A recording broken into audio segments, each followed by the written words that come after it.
இப்போ கடந்த 2-3 ஆண்டுகளாக கோவிலை உடைத்து அதிலிருந்து சிலைகளை எடுத்து வெளிநாடுகளுக்கு கடத்துவது குறைந்து விட்டது. காரணம், நாங்கள் நிறைய பாதுகாப்பு ஏற்பாடுகள் செய்திருக்கிறோம்.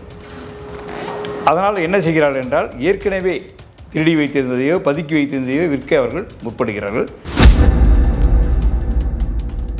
ஒரு வெஹிக்கிள் வருது, அதில் செக் பண்ணி பார்க்கும்போது டிரைவரை விசாரிக்கிறோம், ராஜேஷ் கண்ணன் அப்படின்னு சொல்கிறார். ஸோ நம்ம பார்க்கும்போது அது வாகனத்தை சோதனை பண்ணி பார்க்கும்போது சாக்கு மூட்டை இருக்குது, பார்த்தா முன்னால் சீட்லேயே 2 சிலைகள் இருக்குது, பின்னால் டிக்கி திறந்து பார்த்தோம்னா 4 சிலைகள். யாருமே பார்த்தீங்கன்னா ஃபோனில் பேசினா நம்ப மாட்டாங்க, சிலையை காட்டுப்பாங்க. அப்போ அவங்கெல்லாம் நம்ம கிராமத்துக்குள்ளேருந்து தெரிஞ்சு போயிடும். ஸோ சிலையை நம்ம எடுத்துக்கிட்டு வெளியே போவோம். மெட்ராஸ் அதுக்குள்ளே எனக்கு தெரிஞ்சுங்க யாராவது பேர் ஏதாவது இடத்துல லாட்ஜி ரூம் போட்டுட்டு அங்கேருந்து நம்ம டீல் பண்ணால் வந்து பார்க்குறதுக்கு எளிமையாக இருக்கும். குறுக்கி வில்லேஜுக்கு வந்தால் யாரா புதுசாக வராங்க போகிறாங்கன்னு தெரிஞ்சு நம்ம மாட்டிக்குவோம் அப்படிங்கிற எண்ணத்தில் வந்து அவங்க என்ன பண்ணுறாங்கன்னா, ஒரு 6 சிலையும் ராஜேஷ் கண்ணா அப்படிங்கிறடைய காரில் வச்சுக்கிட்டு வரும்போது நமக்கு ஒரு ட்ரேஸ் பண்ணுறோம். வெளிநாட்டிலேருந்து நம்ம 23 சிலைகளை கைப்பற்றிருக்கிறோம். 2014 ஒரு 2 சிலை, 15 1, 16 4, இப்போ சமீபமாக 2022 ஒரு 10 சிலைகள் நம்ம. ஓகே, இதில் முக்கியமான குறிப்பிடத்தகுந்த சொல்லக்கூடிய சிலைகள் என்ன? அதே போல் இப்போ நீங்கள் பார்த்தீங்கன்னா நிறையா சிலைகள் வந்து வெளிநாட்டில் இருக்கிறதா வந்து பல தகவல்கள் சிலர் வந்து ஊடகங்களில் சொல்லிட்டு இருக்காங்க. இதெல்லாம் வந்து ஏன் வந்து இன்னும் ரெக்கவர் பண்ணாமல் இருக்கிறீங்க? இந்த தேதியில் ஒரு 69 சிலைகள் வெளிநாட்டு இருக்கிறத நம்ம கண்டுபிடிச்சிருக்கோம். அதுக்கான ஆதாரங்களை நம்ம கைப்பற்றிட்டோம். அமெரிக்காவில் 45, யூகேயில் 4, சிங்கப்பூர் 16, ஆஸ்திரேலியா 3, ஃப்ரான்ஸ் 1. இது நம்ம சிலை திருட்டு தடுப்பு பிரிவு தமிழ்நாட்டில் இயங்குது.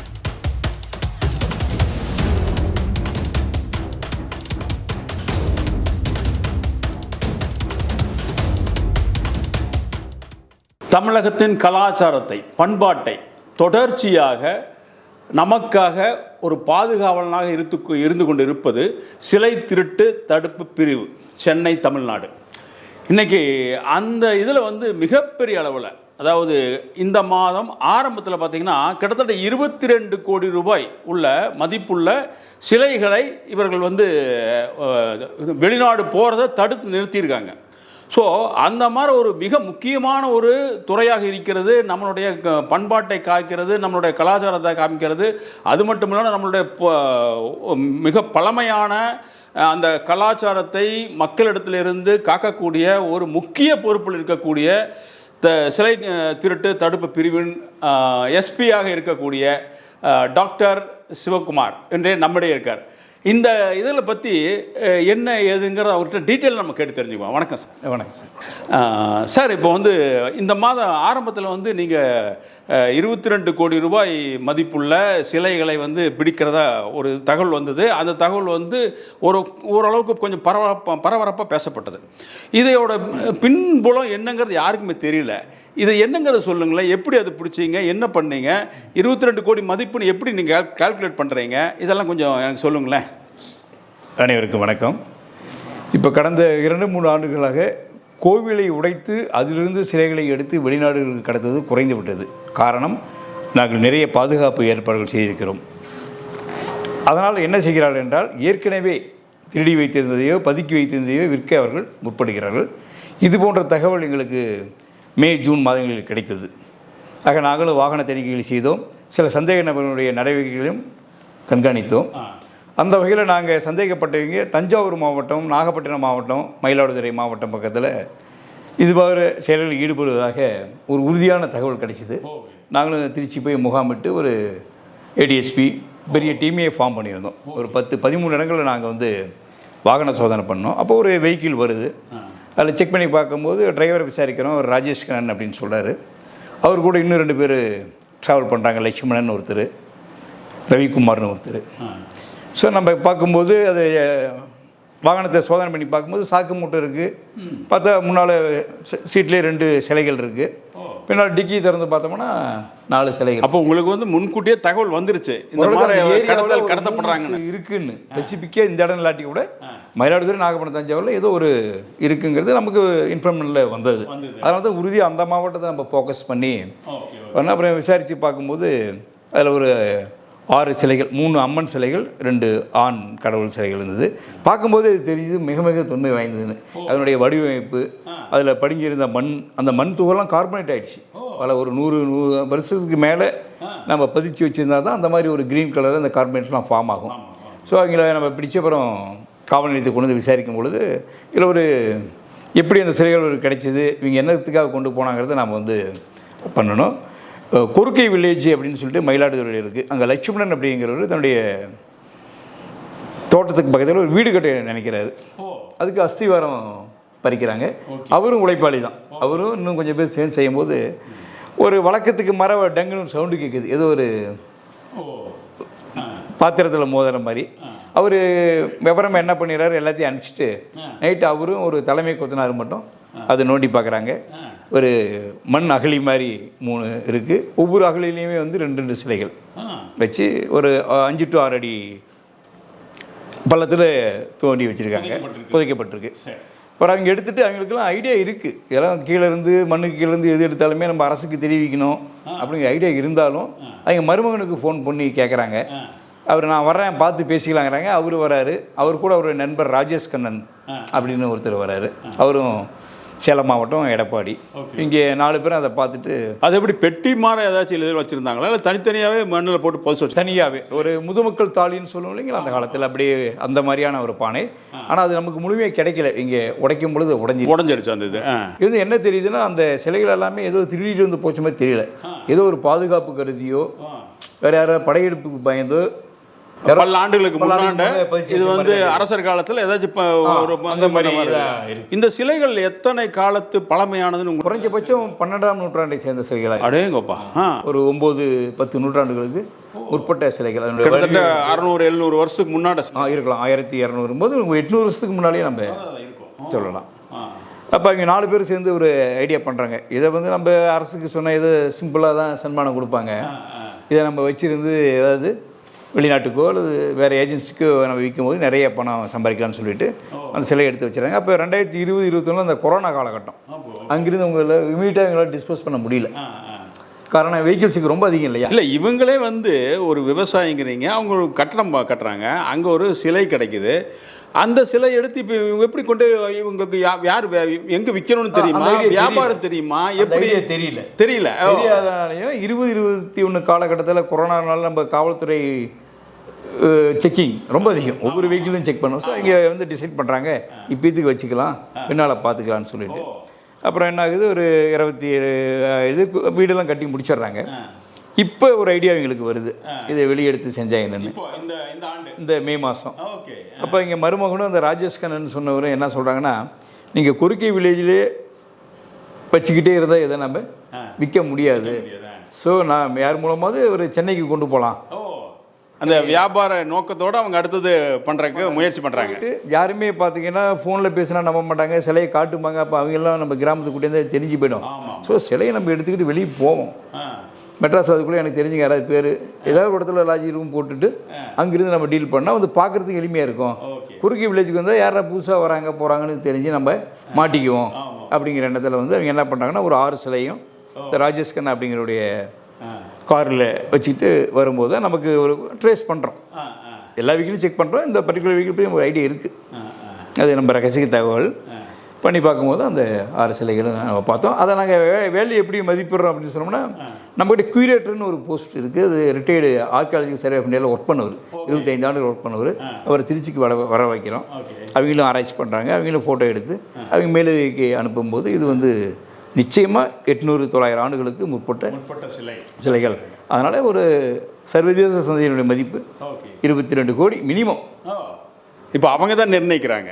அந்த மதிப்பீட்டாளர் வந்து இந்த சிலையை பார்த்துட்டு எந்த ஆண்டு அதில் உள்ள கலவையை வச்சு நிர்ணயிக்கிறது இல்லை. அதனுடைய ஆன்டிக்கு தான் அங்கே வெளியே வேல்யூ அதிகம். எவ்வளோ நாட்கள் பழமையாக இருக்கோ அதுக்கே வேல்யூ கூடும். அது வெளிநாட்டில் இதுக்கு மோகமாக உள்ளவங்களாம் இருக்காங்க, வாங்கி வச்சுக்கிறது பெருமையாகவும் அதை ஏலம் விடுறது அந்த மாதிரி. அப்போது நீங்கள் இந்த மாதிரி இப்போது இந்த 2024 இப்போ அண்மை காலமாக இந்த மாதத்தில் பிடித்த சிலை இது. இது போல் தொடர்ச்சியாக நீங்கள் எந்த அளவுக்கு பண்ணியிருப்பீங்க? இந்த சிலை திருட்டு பிரிவு வந்து எப்போ ஆரம்பிக்கப்பட்டது? அதிலிருந்து எவ்வளோ சிலைகள் இது வரைக்கும் நீங்கள் பிடிச்சிருப்பீங்க? சிலை திருட்டு பிரிவு தமிழ்நாட்டில் 1983 ஆரம்பிக்கப்பட்டது. இது பல்வேறு காலகட்டத்தில் காலகட்டத்தில் சிபிசிஐடி யூடபிள்யூங்கிற பெரிய புலனாய்வு அமைப்பின் கீழே இருந்தது. இது தனியாக 2022 செயல்பட்ட முறையில் செயல்பட்டு இந்த 2022 இங்கே இது வரைக்கும் பிடித்தது எவ்வளோ இருக்கும்? எவ்வளோ சிலைகள் பிடித்திருக்கு? சிலை ஆரம்பிச்சிருந்தே பார்த்தீங்கன்னா இப்போ வெளிநாட்டிலிருந்து எவ்வளோ பிடிச்சுங்கிறத நம்ம முக்கியமாக பார்க்கலாம். இங்கிருந்து வெளிநாடே கொண்டு போய் விற்கிற கொண்டு போனது அது ஒரு பெரிய சாதனையாக தான் நம்ம கருதணும். அப்படி பார்த்தீங்கன்னா இன்னைக்கு வரலும், இன்னைக்கு தேதி வரலும் நம்ம 23 சிலைகளை வெளிநாட்டிலிருந்து நம்ம கொண்டு வந்திருக்கிறோம். அதில் முக்கியமான சிலைகள் எது எதுன்னு சொல்ல முடியுமா உங்களுக்கு? சார், இப்போ இந்த சிலைகள் வந்து ரெக்கவர் பண்ணிட்டீங்க, பிடிச்சிட்டீங்க. இப்போ வந்து அந்த 6 சிலைகள் எந்த கோயிலுக்கு சேர்ந்தது, எப்படிப்பட்டது அப்படிங்கிறது ஏதாச்சும் உங்களுக்கு தகவல் ஏதாச்சும் இருக்கா? எந்த கோயிலுக்கு சேர்ந்தது, எந்த ஊர்லேருந்து கடத்தியிருப்பாங்க, எந்த மன்னர் கொண்டாந்து இங்கே வச்சாங்க அப்படிங்கிறதுல அந்த இதெல்லாம் எப்படி எடுப்பீங்க? அது உங்களுக்கு தெரிஞ்சிருச்சா ஏதாச்சும்? இப்போ நம்ம மண்ணிலிருந்து எடுத்துட்டோம், அதுக்கு தொழில்துறைக்கு ஒப்படைப்போம். அவங்க வந்து ஆய்வு பண்ணுவாங்க, அது எந்த காலத்தை சேர்ந்தது, அதன் வடிவமைப்பு எந்த மன்னர் காலத்தில் கட்டுது, அதெல்லாம் சொல்ல முடியும். பல்லவர் காலமா சோழர் காலமா அப்படிங்கிறது அந்த ப்ராவின்சஸ்ன்னு சொல்லுவோம். சிலது கிரீடம் இருக்கும், சில வந்து வளைவுகள், அது ஒவ்வொரு காலகட்டத்திலையும் சிலைகள் ஒரு மாதிரி செஞ்சுருப்பாங்க. அது எங்களோட இங்கே வந்து அக்யூரேட்டாக பண்ணுறோம். எங்களுக்கு அழைப்பு வச்சுருக்கோம். இன்னும் ஒரு வாரத்தில் வந்து ஆய்வு பண்ணிவிட்டு இது எந்த காலகட்டத்தை சேர்ந்தது, ப்ராப்பராக எந்த தமிழகத்தில் எந்த ஒரு கோயிலிருந்து எடுக்கப்பட்டிருக்கலாம் அப்படிங்கிற ஒரு அனுமானத்தை சொல்லுவாங்க.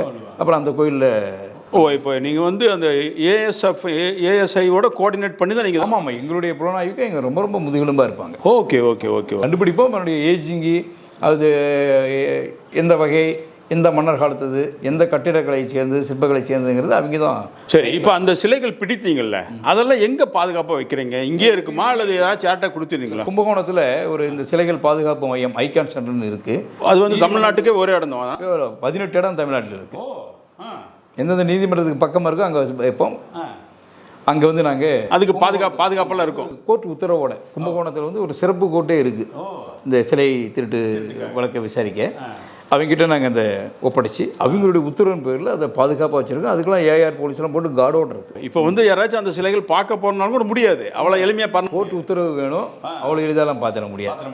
ஏசி இன்ஸ்பெக்ஷன் வந்தால் கூட கோர்ட்டினுடைய உத்தரவு எங்களுடைய பாதுகாப்பு இருந்தால் தான் செய்ய முடியும். ஏன்னா ஆன்டிக் இல்லைங்களா, சிறு கீரல் வந்தால் கூட அதனுடைய குவாலிட்டியெல்லாம் மாற வாய்ப்பு இருக்குது. அதனால் ரொம்ப மகிழ்ச்சி சார். நீங்கள் வந்து பழைய இத்தனை ஒரு மிகப்பெரிய ஒரு ரிஸ்க் எடுத்து இதெல்லாம் பண்ணிகிட்ருக்கீங்க. இப்போது நீங்கள் வந்து ஆரம்ப கட்டத்திலேருந்து, அதாவது உங்களோட சிலை தடுப்பு பிரிவு ஆரம்பித்ததுலேருந்து எத்தனை சிலைகள் நீங்கள் வந்து இது வரைக்கும் ரெக்கவர் பண்ணியிருப்பீங்க? அதில் வெளிநாட்டிலேருந்து எத்தனை பண்ணியிருப்பீங்க, உள்நாட்டிலேருந்து எவ்வளோ பண்ணியிருக்கீங்க அப்படிங்கிறது கொஞ்சம் டீட்டெயிலாக சொல்ல முடியுமா? வெளிநாட்டிலேருந்து நம்ம 23 சிலைகளை கைப்பற்றிருக்கிறோம். 2014 ஒரு 2 சிலை, 15 1, 16 4, இப்போ சமீபமாக 2022 ஒரு 10 சிலைகள் நம்ம. ஓகே, இதில் முக்கியமான குறிப்பிடத்தகுந்த சொல்லக்கூடிய சிலைகள் என்ன? 2023 ஒரு அனுமான் சிலை அங்கே நம்ம ஆஸ்திரேலியாவில் வந்து கொண்டு வந்துட்டுருக்கோம். 2020 வந்து ராமர் சீதா லட்சுமணன் அப்படின்னு சொல்லிட்டு. அதெல்லாம் எந்த கோயிலுக்கு சேர்ந்ததுன்னு ஏதாச்சும் உங்களுக்கு தெரிஞ்சுதா? அதில் பாதி வந்து நம்ம கண்டுபிடிச்சிட்டோம். இந்த அனுமன் சிலை பார்த்தீங்கன்னா அந்த கோயில் செந்துரைன்னு அந்த காவல் நிலையத்தில் போட்ட வழக்கு, அந்த சிலை கொண்டு வந்து கோர்ட்டுக்கு காமிச்சிட்டு எங்கள் பெரிய ஏரியில் அந்த ஊருக்கு போய் இந்த சிலை வைக்கும்போது ஊர் மக்கள் அவ்வளோ சந்தோஷமாக மேலதாளத்தோடு ஒரு பண்ணி, அதுதான் எங்கள் ரியல் சந்தோஷம். கண்டுபிடிக்கிறத விட அது எந்த கோயிலுக்கு சேர்ந்ததுன்னு அந்த மக்கள்கிட்ட கொடுத்து மக்கள் வணங்கும் பொழுது தான் எங்கள் பணி முழுமையடைகிற மாதிரி ஒரு ஃபீல். ஸோ அந்த மாதிரி அது செஞ்சோம். அதெல்லாம் எங்களுக்கு உற்சாகப்படுத்துது. இன்னும் நம்ம நிறையா கண்டுபிடிக்கணும் வைக்கணும்னு சொல்லிட்டு. மற்றதில் சில கோயில்கள் வந்து இருக்குது, பட் கோர்ட் ப்ராசஸ் முடிஞ்ச பிற்பாடு உரிய கோயிலுக்கு ஒப்படைக்கப்படும். சில சிலைகள் மீட்டு இருக்கும், பட் கோயில் எங்கேன்னு சரியாக அமையாத. அதே போல் இப்போ நீங்கள் பார்த்தீங்கன்னா நிறையா சிலைகள் வந்து வெளிநாட்டில் இருக்கிறதா வந்து பல தகவல்கள் சிலர் வந்து ஊடகங்களில் சொல்லிட்டு இருக்காங்க. இதெல்லாம் வந்து ஏன் வந்து இன்னும் ரெக்கவர் பண்ணாமல் இருக்கிறீங்க? என்ன விஷயம் உங்களுக்கெல்லாம்? இப்போ வந்து பப்ளிக்கு தெரியுது, வெளியிருக்கிற நபர்களுக்கு தெரியுது. ஆனால் இப்போ வந்து நீங்கள் ஐடியல் விங்குன்னு ஒரு விங்கே வச்சு நீங்கள் உட்காந்துருக்கீங்க, ஏன் அவ்வளோ சீக்கிரம் கொண்டாட மாட்டேங்கிறீங்க? இப்போ இந்த தேதியில் ஒரு 69 சிலைகள் வெளிநாட்டு இருக்கிறத நம்ம கண்டுபிடிச்சிருக்கோம். அதுக்கான ஆதாரங்கள்லாம் நம்ம கைப்பற்றிட்டோம். அமெரிக்காவில் 45, யூகேயில் 4, சிங்கப்பூர் 16, ஆஸ்திரேலியா 3, ஃப்ரான்ஸ் 1. இது நம்ம சிலை திருட்டு தடுப்பு பிரிவு தமிழ்நாட்டில் இயங்குது.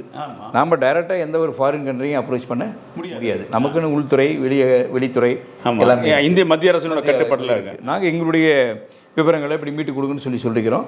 அவங்க வெளியுறவுத்துறை மூலம் கான்டாக்ட் பண்ணுறாங்க. அவங்களும் இந்தான்னு எடுத்து கொடுத்துட போகிறது கிடையாது. ஏன்னா அதில் கடத்தப்பட்ட போது திருடப்பட்ட அக்யூஸ் யாருமே உயிரோடு இல்லை. அவன் இந்த இடத்துல எடுத்தேன் இவர்கிட்ட தான் கொடுத்தேன்னு சொன்னோன்னா நம்ம அதை வச்சு சொல்லலாம். பட் இதெல்லாம் வந்து ஒரு 1950, 70 அதுக்கு முன்னே காலகட்டத்தில் போனதுக்கு எந்த ஒரு ஆதாரமும் இல்லை. கோயில் அது இருந்தாங்கிறதுக்கே ஆதாரம் இல்லை. அதான் இதெல்லாம் நான் சமர்ப்பிக்கணும். அவங்களும் எடுத்து அப்படியே கொடுத்துட மாட்டாங்க. அவங்க அளவுக்கு வந்து இங்கே விசிட் பண்ணுவாங்க. நாங்கள் அங்கே போய் நேரடியாக விளக்கணும். பாருங்க, இது இந்த சிலை இந்த கோயில் இருந்தது, இதுக்கு ஆதாரம் இது. ஒரு 1950 வந்து ஒரு கும்பாபிஷேகம் பண்ணிருக்கிறாங்க, அப்போ எடுத்த ஃபோட்டோவில் பாருங்கள் இதே சிலை இருக்குது. இப்போ உங்கள்கிட்ட இருக்குது அதுன்னு இவ்வளோ காட்டி தான் நம்ம வாங்க முடியும்.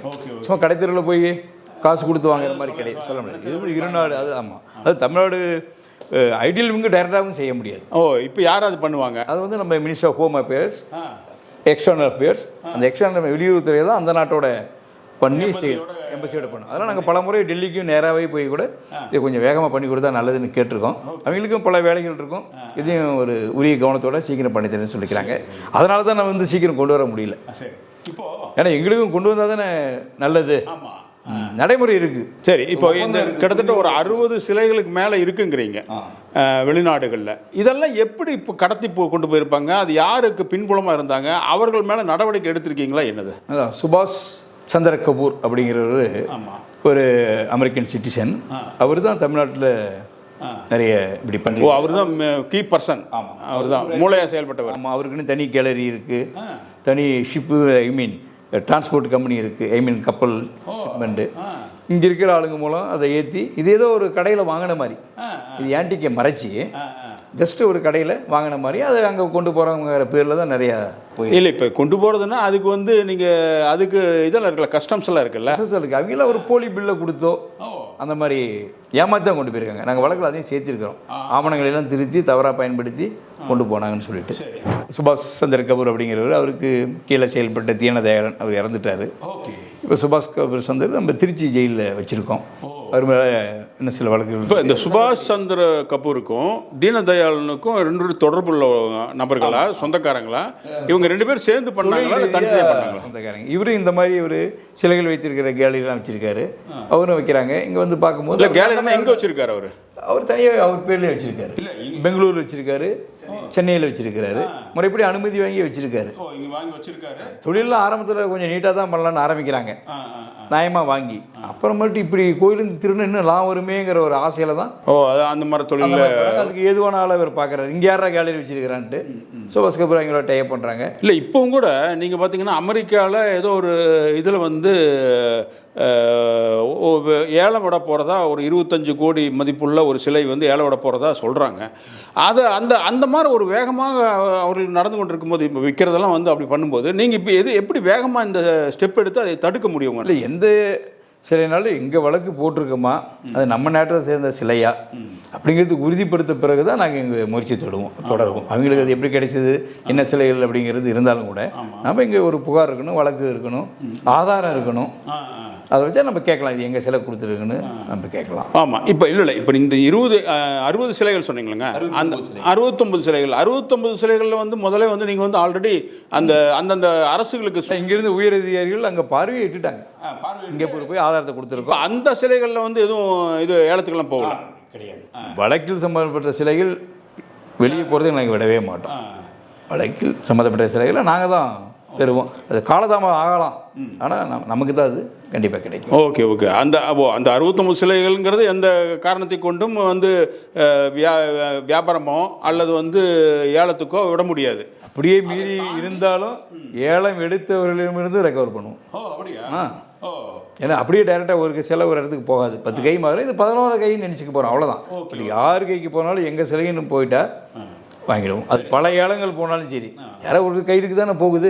அதை நாங்கள் இப்போ வெளிநாடுக்கு கொண்டு போயிடுறாங்க, இப்போ அமெரிக்காவுக்கு கொண்டு போயிடுறாங்க. அமெரிக்காவில் நியூயார்க்கில் ஒரு இடத்துல இருக்குங்கிறாங்க. நீங்கள் எந்த அளவுக்கு இது வந்து அரசு, இந்திய அரசுக்கிட்ட சொல்லி அவங்க ஸ்டெப் எடுத்து அப்புறம் தான் பண்ண முடியுமா, அல்லது நீங்கள் நேரடியாக ஏதாச்சும் ஒரு வாய்ப்பு இருக்கா? நீங்கள் நேரடியாக செய்வதுக்கு வாய்ப்பு இல்லை. ஏன்னா காரணம், நம்ம வந்து எல்லா நாடுமே வந்து ஒரு புரிந்துணர்வு ஒப்பந்தத்தை நம்ம போட்டுக்கிட்டோம். உங்கள் நாட்டில் இருந்த சிலைகள் இருந்தால் நீங்கள் என்னென்ன தந்தால் எதை ஆதாரமாக காட்டினால் நாங்கள் தருவோம் அப்படிங்கிறது இருக்குது. ஏன்னா நமக்கு சிலைகள் இருக்கும் இடம் தெரிந்தால் போதும், அது எந்த நாடு அந்த நாட்டுக்கு வந்து உரிய வழிமுறைப்படி நம்ம ஆவணங்களை அனுப்பிச்சு பெறுவோம். இல்லை, ஆவணங்கள் உங்கள் மூலமாக போகுமா அல்லது வந்து மத்திய அரசு மூலமாக போகும்? நாங்கள் வந்து மினிஸ்டர் ஆஃப் ஹோம் அஃபேர்ஸ், அவங்க எக்ஸ்டர்னல் அஃபேர்ஸ் அந்த நாட்டு. இல்லை, இப்போ நான் நினைக்கிறது வந்து இப்போ தமிழ்நாட்டில் ஒரு வெளியுறவுத்துறைக்குன்னு ஒரு அமைச்சர் இருக்கார், இவர் பார்த்து கொண்டு இருக்கார். ஸோ அவர் மூலமாக பல இதுகள் இன்றைக்கி வந்து கொண்டு இருக்கிறது. நீங்கள் வந்து அங்கே ஏதாவது ஒரு இடத்துல வந்து இப்போ பாருங்க, பங்களாதேஷில் ஒரு சின்ன பிரச்சனை ஆச்சு. அங்கே பாதிக்கப்பட்ட அந்த நம்ம இந்திய பிரஜைகள் அல்லது தமிழ்நாட்டில் இருந்தவங்க உடனடியாக வந்து அவங்களோட தொடர்பு எடுத்து அவங்ககிட்ட சொல்கிறாங்க இந்த மாதிரின்னு சொல்லி. ஸோ அப்போ அவங்கள நேரடியாக என்ன பண்ணுறாங்கன்னா, யார் என்ன பண்ணுறாங்கன்னு இங்கே எப்படி அவங்கள ரெக்கவர் பண்ண முடியும்னு சொல்லிட்டு மத்திய அரசோட கோஆர்டினேட் பண்ணி அவங்கள கொண்டாடுறாங்க. இப்போ நீங்கள் வந்து இந்த வெளியுறவுத்துறைக்கு இந்த சிலை தடுப்பு பிரிவு இது மூலமாக ஏதாச்சும் அவர்கிட்ட தொடர்பு எடுக்க முடியுமா, அல்லது அதுக்கு ஏதாச்சும் நீங்கள் வழிவகை பண்ணியிருக்காங்களா? இந்த தமிழ்நாடு அரசு அதுக்கு ஒரு கோஆர்டினேட் பண்ண இருந்தால் உங்களுக்கு ஈஸியாக இருக்குமில்ல? இல்லை, இப்போ வந்து நமக்கு நல்ல தெளிவான வழிகாட்டுதல் வழிமுறையே இருக்குது. இதில் வந்து நம்ம ஒரு அமைப்பு ஐடியல் விங் தமிழ்நாடு சிலைகள் எது காணாத போனாலும் அயல்நாட்டில் இருக்குன்னா அதனுடைய ஆவணத்தோடு நம்ம வந்து மத்திய அரசு கட்டுப்பாட்டு இருக்கிற வெளியுறவுத்துறைக்கு நம்ம ஆதாரத்தை தர்றோம் பண்ணிக்கிட்டு இருக்காங்க. இது அப்படி தான் நான் 23 வாங்கியிருக்கோம். ஸோ இது புதுசு இல்லை. அதை எந்த வழிமுறையில் அதை பெற்றோமோ அதையே நம்ம ஃபாலோ பண்ணி வாங்கலாம். இதில் வந்து திடீர்னு தலையிட்டதுனால அதிகமாக தரப்போகிறது கிடையாது. ஏன்னா இந்த ஆதாரம் இருந்தால் தான் கொடுப்பாங்க. ஸோ அதனால் இப்போ தமிழ்நாட்டுக்குள்ளே நீங்கள் பார்த்தீங்கன்னா தமிழ்நாட்டுக்குள்ளே இருக்கிற சிலைகள் மட்டும்தான் நீங்கள் பார்ப்பீங்களா, அல்லது வேறு ஏதாவது வெளிநாட்டில்? இப்போ நீங்கள் வந்து தமிழர்கள் வந்து அந்த காலத்தில் பார்த்தீங்கன்னா, பண்டைய காலத்தில் தமிழர்கள் பல இடங்களில் ஆண்டு கொண்டு இருந்தாங்க. இப்போ கர்நாடகாவில் வேலூர், மேலூர் அந்த மாதிரிலாம் நிறைய இடங்கள் இருக்குது. அங்கேருந்து ஏதாச்சும் ஒருத்தர் கடத்திட்டு வரான், அந்த சிலைகள் வந்து இங்கே கொண்டு வந்து வச்சிட்றான் அல்லது வெளிநாட்டுக்கு போகுது. இது தமிழர்களோட சிலை தான். அந்த அந்த காலத்து ராஜாக்கள் ஆண்டு கொண்டு இருந்தவர்களும் தமிழர்கள் தான் இருப்பாங்க. இப்போ அந்த மாதிரி சிலைகள் கொண்டு போனால் நீங்கள் ஏதாச்சும் நடவடிக்கை எடுக்க முடியுமா? உங்கள் கண்ட்ரோலுக்குள்ளே அது வருதா, அல்லது வந்து அந்தந்த மாநிலம் தான் பார்த்துக்கணுமா? இது இல்லை, ஐடியல் விங் அப்படிங்கிறது ஒரு புலனாய்வு அமைப்பு. எந்த புகார் வருகிறதோ அதில் வழக்கு பதிவு செய்யக்கூடிய அதிகாரம் தான் எங்களுக்கு இருக்குது. சில கிஃப்டாக வந்திருக்கலாம், நல்ல இடத்துல கொடுத்துருக்கலாம், நம்ம சிலை வேறு இடத்துல இருக்கலாம். நல்லா விசாரித்து பார்த்தா அந்த மன்னர் இங்கே வந்து இருந்த பொழுது தானமாக கொடுத்துருக்கோம். ஆமாம். ஸோ நம்ம திருடப்பட்டதை மீட்கக்கூடிய அமைப்பாக தான் நாம் இருக்கோம். இல்லை, நான் கேட்குறது வந்து இப்போ வந்து நம்ம தமிழர் ராஜாக்கள் ஆண்டது வந்து மிகப்பெரிய அளவில் கர்நாடகா, ஆந்திரா அந்த பகுதியில் ஆண்டிருக்காங்க. அங்கே இவர்களோட சிலை இருந்ததுனால் அந்த சிலைகளையும் நீங்கள் வந்து மீட்க முடியுமா? உங்களுக்கு எப்படி அதுக்கு அதிகாரம் இருக்குது? அதிகாரம் இல்லை. 1970க்கு பிறகு தான் எல்லா நாட்டோடையும் ஒரு ஒப்பந்தம் போடுறோம். ஸோ அதன் பிறகு நடைபெற்றது தான் அதிக நம்ம முக்கியத்துவம் தர முடியும். அப்படி பார்த்தீங்கன்னா நீங்கள் வாதாபி கணபதிமோ, வாதாபி ஆந்திராவில் இருக்குது. ஆமாம். ஸோ அந்த கணபதி அந்த காலகட்டத்தில் நரசிம்மவர்மன் எடுத்து வந்தார். உங்களுக்கு அதை தெரியும் சரிங்களா? அது மாதிரி இந்த காலபைரவர், மகிராசுரர், மத்தினி எல்லாமே தமிழக கலாச்சாரத்துக்குள்ள சிலைகள் அல்ல. மன்னர் படையெடுத்து போகிறாரு, கொண்டு வந்து வைக்கிறாங்க. ஸோ அதனால் வந்து ஒரு 70க்கு முன்பு நடைபெற்றதுக்கெல்லாம் வந்து நம்ம பெருசாக பேசிட முடியாது. அந்த கோயில் 70க்கு பிறகு நடந்தது. நம்ம ஒரு எல்லா நாட்டோடையும் ஒரு புரிந்துணர்வு ஒப்பந்தம் போட்ட பிறகு தரோம். இப்போ இருக்கக்கூடிய கோயிலில் இருக்கக்கூடிய சிலைகளுக்கெல்லாம் எந்த அளவுக்கு பாதுகாப்பு இருக்குது? இது வந்து முழுமையாக உங்களுடைய கன்சர்ன் இல்லை அப்படின்னாலும் கூட இது இந்து அறநிலையத்துறை இருக்காங்க, டெம்பிள் ப்ரொடெக்ஷன் ஃபோர்ஸ் அப்படி போட்டிருக்காங்க. ஒரு மாவட்டத்தில் முக்கியமான கோயில்களுக்கு வந்து அங்கே இருக்கிற லோக்கல் எஸ்பிஸ், ஆயுதப்படை காவலர்களை நியமிச்சிருக்காங்க, கண்காணிப்பு கேமரா வச்சுருக்காங்க, என்னென்ன சிலைகள் இருக்குங்கிற ஒரு ஃபார்ம் 29 ஒரு பதிவேட்டையும் பராமரித்து வராங்க. புகைப்படம்லாம் இருக்குது. ஸோ இப்போ நிறைய குறைஞ்சிருக்கு. வெஹிக்கிள் செக் பண்ணுறோம், சர்வேலன்ஸ் பண்ணுறோம். நைட்டு ஒவ்வொரு ஆஃபீஸரும் அந்த கோயிலில் இருக்கிற காவலர்கள் சரியாக இருக்கான்னு செக் பண்ணுறாங்க. ஸோ இந்த மாதிரி டைட் பண்ணுறதுனால இப்போ வந்து கோயிலை உடைச்சி எடுக்கிறதுங்கிறது ரொம்ப கஷ்டமான. இப்போ உங்களுக்கும் இந்து அறநிலையத்துறைக்கும், அதாவது தமிழ்நாட்டில் இயங்கக்கூடிய இந்து அறநிலையத்துறை அந்த அமைப்புக்கும் உங்களுக்கு எந்த அளவுக்கு ஒரு கோஆர்டினேஷன் இருக்குது, அல்லது உங்களோட இதுகள் ஏஎஸ்ஐ வந்து எங்களுக்கு இன்வெஸ்டிகேஷன் ஹெல்ப் பண்ணவங்களும் இந்த சமய அறநிலையத்துறை தான் இங்கே கஸ்டோடியன் ஆஃப் ஆல் ஐடல்ஸ் அங்கே தான் ஒரு ரெக்கார்ட் மெயின்டைன் பண்ணி கேட்குறாங்க. ஒருத்தர் வந்து ஒரு புகார் போடுறாரு, இந்த சிலைகள் வந்து காணவில்லைன்னு. நாங்கள் அவங்க தான் முதல்ல கேட்போம், உண்மையிலே இந்த சிலை இந்த கோயிலுக்கு இருந்துச்சா, ரெக்கார்டு படிக்க இருந்துச்சா அப்படின்னு கேட்டுட்டு தான் நம்ம செய்வோம். சிலது கோயில் மாறி கூட இருக்கும். ஒரு பக்தர் சொல்லுவார், நான் 10 வருஷமா எங்கள் சிலையை பார்த்தேன் இப்போ இல்லைன்னு. அங்கே இந்தியாவில் இது கேட்டாலும் சொல்லுவாங்க, இல்லை அது புதுசாக இருந்த கோயில் அதை வச்சிருக்கிறோம் முறைப்படின்னு சொல்லிட்டு. ஸோ அவங்கள நாங்கள் ஒரு கிராஸ் செக் பண்ணிக்குவோம், இப்படி ஒரு சிலைகள் அங்கே இருந்தது உண்மையா, இப்போ அது எங்கே இருக்குன்னு கேட்டு தான் நம்ம. இல்லை, ஏன்னா ஏன் இந்து அறநிலையத்துறைக்கு உங்களுக்கு கோஆர்டினேஷன் கேட்குறேன்னா, இந்து அறநிலையத்துறை இருக்கிறவங்களே சிலர் வந்து சில நாட்களுக்கு சில ஆண்டுகளுக்கு முன்னோட கைதெல்லாம் பண்ணாங்க. இப்போ அவர்களோட ஒத்துழைப்போடு சிலர்லாம் கடத்தலுக்கு வாய்ப்புகள் இருக்கா? அதுக்கு ஏதாச்சும் நீங்கள் ஏதாச்சும் விங்க வச்சுருக்கீங்களா அவங்களெல்லாம் செக் பண்ணுறதுக்கு? இல்லை, அங்கே வந்து வழக்கு பதிவு பண்ணிவிட்டு புலன் விசாரணையில் யார் யார் தவறு பண்ணியிருக்காங்களோ அதை பார்க்குறதானுடைய ஒரு முன்கூட்டியே யார் என்ன செய்கிறாங்க கண்காணிக்கிற அமைப்பு நமது அல்ல. ஒரு போலீஸ் தானே. ஆமாம் ஆமாம் ஆமாம். கம்ப்ளைண்ட் கொடுத்தா விசாரிப்போம், நடவடிக்கை எடுப்போம், அந்த சிலையை மீட்டு கொண்டு வருவோம். ஓகே, அவ்வளோதான் எங்களுக்கு. அது வந்து இந்து அறநிலையத்துறையோட பொறுப்பு. அவங்க ஒரு சிஐடி விங்க வச்சுருக்காங்க, அவங்க பார்த்துக்குவாங்க. சரி, இப்போது உங்களுடைய இதில் வந்து இப்போ இறுதியாக வந்துட்டோம். இந்த சிலை திருட்டு தொடர்பாக நீங்கள் வந்து பொதுமக்களுக்கு எப்படி ஒரு அவேர்னஸ் கொடுக்குறீங்க? என்ன பண்ணணும் பொதுமக்களுக்கு தெரியுது ஏதோ ஒரு இடத்துல ஒரு சிலை காணாமல் போகுது, அல்லது வந்து அவங்க வந்து இவன் வச்சுருக்கான்னு தெரியுது, அவங்க வந்து எப்படி உங்ககிட்ட தொடர்பு எடுக்கலாமா, என்ன பண்ணலாம்? கண்டிப்பாக இப்போ அது கொஞ்சம் ரகசியமாக தான் சொல்லணும். அது உண்மையிலே சிலைகள் இருந்துச்சா பார்த்தோமா ஒரு யூகத்தின் அடிப்படையிலாம் சொல்லிட முடியாது. ஏன்னா அப்போல்லாம் ஃபோட்டோ இல்லை, இந்த சிலை இந்த கோயிலுக்கு ஒரு ரெக்கார்டு இல்லை.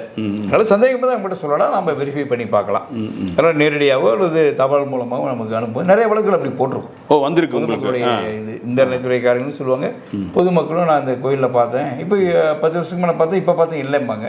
ஸோ அந்த மாதிரி வந்து யாருமே வந்து உண்மையான தகவலை பற்றி புகார் அளிக்கும் பட்சத்தில் நம்ம வந்து நடவடிக்கை எடுக்கிறோம். மிகப்பெரிய அளவில் ஒரு தமிழகத்தின் பொக்கிஷமாக கருதக்கூடிய கோயில் சிலைகளை வந்து நீங்கள் பாதுகாத்து கொண்டிருக்கீங்க. உங்களுடைய பணிகள் ரொம்ப தொடர்ந்து வரணும். உங்களுடைய இது வந்து வெளியே தெரியலையே ஒழிய மிக முக்கியமான ஒரு பணியாக இது இருந்துட்டு இருக்குது. கலாச்சாரத்தை பண்பாட்டை காக்கக்கூடிய ஒரு இடத்துல நீங்கள் இருக்கீங்க. உங்களுடைய பணிகள் தொடர்ந்து வரணும். உங்களுடைய இது உங்கள் நல்ல எல்லா கோயிலில் இருக்கக்கூடிய அத்தனை சிலைகளையும் கொண்டு வந்து வைக்கணுங்கிறது எங்களுடைய விருப்பம். இது வந்து வாழ்த்துக்கள் உங்களுக்கு தெரிவிச்சுட்டா. இப்போ நீங்கள் பண்ணியிருக்கிற பணிகள் வந்து மிகப்பெரிய பணி. இப்போ 22 கோடி கொடுத்துருக்கீங்க. அதுபோல் நம்ம வெளிநாட்டில் இருக்கக்கூடிய பல சிலைகள் இருக்குது, அதெல்லாம் இன்னும் கொண்டு வந்து எல்லாத்தையும் இங்கே சேர்த்து மக்களுடைய கலாச்சாரத்தை நம்ம பாதுகாக்கிறதுல ஒரு பாதுகாவலாம் இருக்கிறீங்க. அந்த வகையில் நாங்கள் வாழ்த்து சொல்கிறோம் சார். நன்றி. Thank you sir.